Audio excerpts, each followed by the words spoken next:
यीशु मसीह का प्यारा वचन, पाँव को दीपक को राह को रोशन, ये है मसीह का प्यारा वचन, ये है वचन प्यारा। परमेश्वर के धन्य नाम की महिमा हो। प्रभात मनन के सत्र 2272 में आप सभी का बहुत ही विनम्रता के साथ स्वागत करता हूं। आइए आज के मनन के लिए हम पढ़ते हैं याकूब अध्याय 3 पद 17। पर जो ज्ञान ऊपर से आता है वह पहले तो पवित्र होता है, फिर मिलनसार, कोमल और मृदु भाव और दया और अच्छे फलों से लदा हुआ और पक्षपात और कपट रहित होता है। ऊपर से आने वाला ज्ञान अथवा प्रभु यीशु मसीह का दर्शन के पवित्र स्वभाव के बारे में हम कल मनन किए थे। निम्न सूची में दूसरा स्वभाव ये दिया है कि यह मिलनसार अथवा पीसएबल है। मिलनसार शब्द का अर्थ मेल करने वाला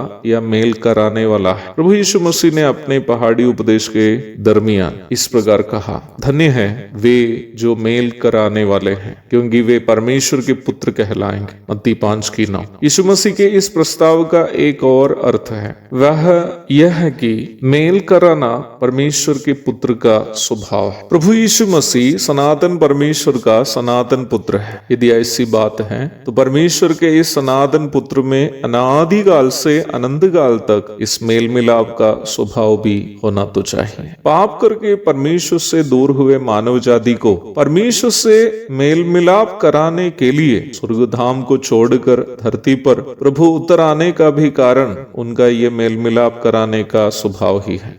मनुष्य जाति का उद्धार का कार्य करने के बाद प्रभु आज भी पिता के दाहिने ओर विराजते हुए हमारे लिए बीचवाई का ही काम कर रहा है। पहला तीमुथियुस 2:5, पहला यूहन्ना 2:1। वर्तमान संसार में जीवन बिताते समय भी प्रभु ने अपने दैनिक जीवन में मेल मिलाप की ही सेवा कर रहा था। प्रभु का इनकार करके मछली पकड़ने के लिए गए हुए शिष्यों का उन्होंने इनकार नहीं किया। गलील सागर के किनारे जाकर उन्होंने पुनः सेवकाई की और बुला ले आए। प्रभु यीशु मसीह जब क्रूस पर थे, दोनों डाकू जो उनके अगल बगल में टांगे गए थे उनका मजाक उड़ाए थे, परंतु उनमें से एक जब पश्चाताप किया, प्रभु ने उसी दिन ही स्वर्ग प्रवेश का यकीन उन्हें दिलाया। प्रभु यीशु मसीह के भाई लोग प्रभु के जीवन भर उनका अंगीकार नहीं किए थे। वे लोग ये सोचने वाले थे कि यीशु मसीह अपनी माँ को विवाह के पूर्व हुई गलती का परिणाम है। भाइयों के तिरस्कार के कारण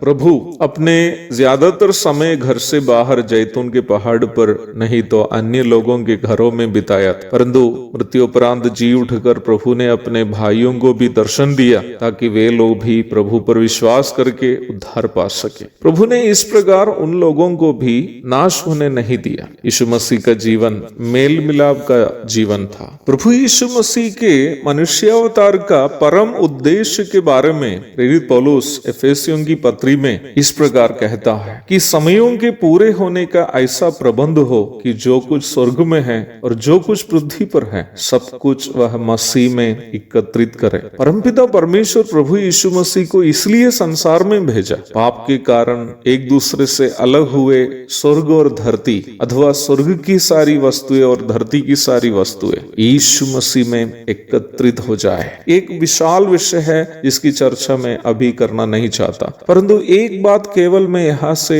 आपके ध्यान में लाना चाहता हूँ। यीशु मसीह की परम सेवकाई, मेल मिलाप की सेवकाई, परंतु यह बहुत दुखजनक बात है कि मसीही कहलाने वाले लोग अलग अलग नाम से समुदाय बनाकर अपने आप को एक दूसरे से अलग रखे हुए हैं। स्थानीय कलीसियाओं में भी कई तथाकथित मसीही यह कारण ढूंढ रहे हैं कि कैसे कलीसिया में फूट उत्पन्न करें। मसीही कहलाने वाले कई पति और पत्नी यह शोध में लगे हुए हैं कि कैसे तलाक ले सके। एक दूसरे के पापों को क्षमा करने और मेल मिलाप करने की मानसिकता से हम इसलिए वंचित है क्योंकि हमने कभी यीशु मसीह की पहचान अपने जीवन में नहीं किया है।